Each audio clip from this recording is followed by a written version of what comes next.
نحمده ونصلي على رسوله الكريم أما بعد فأعوذ بالله من الشيطان الرجيم بسم الله الرحمن الرحيم الحمد لله رب العالمين الرحمن الرحيم مالك يوم الدين. محترم سامعين اوریدونکو د دې گروپ دعوت القرآن لإصلاح الشبان د ترجمې د شروع کولو نمخ کې د قرآن کریم د پاره یو مفید خبره یو اهم خبره او د قرآن کریم خلاصه هغه مرته ویل شي مختصر خلاصه چې دا ډیره زیاته اهمه ده زموږ استادو د پاره چې قرآن کریم نه من خبر شو په دې کې کم لوی لوی مسائل الله رب العالمین بیان کړلی.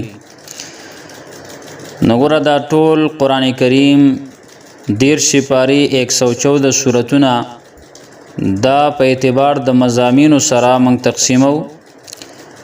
ټول قرآن کریم په اعتبار د مضامینو سره 4 حصے دي.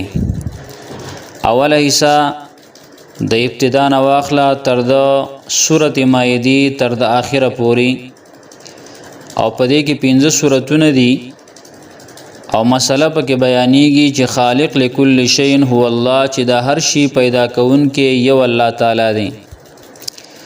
دویمه حصہ د سورته انعام نواخله تر د سورته اسراء بنی اسرائیل تر د اخره پوری او په دې کې 12 سورتونه دي.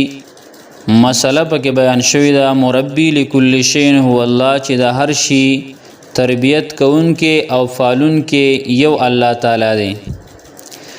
دریمه حصہ د سورته کهف نواخله تر د سورته احزاب تر د اخره پوری او په دې کې 14 سورتونه دي. مسله د پکې چې مبارک فی کل شیء هو الله په هر شي کې برکت اچون کې خیر اچون کې پیدا اچون کې یو الله تعالی دی.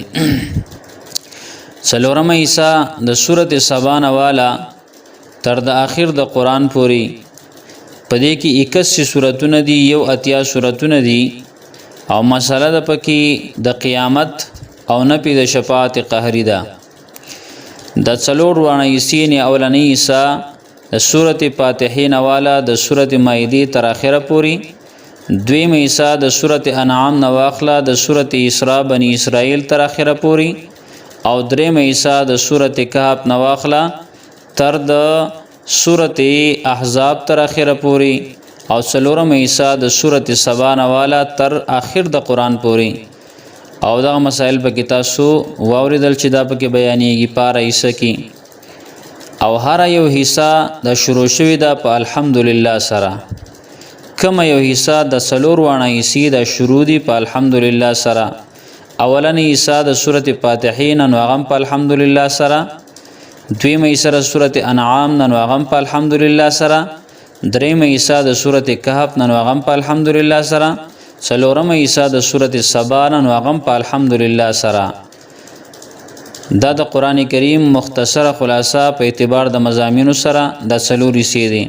نو دا هر یو ملګری د ځان لولي کوي او د ځان لیات کوي ځکه چې ولي کله شي نو قید العلم بالکتابه علم او پویا دا په کتابت باندې وتړی په خط باندې دا تړل کیږي.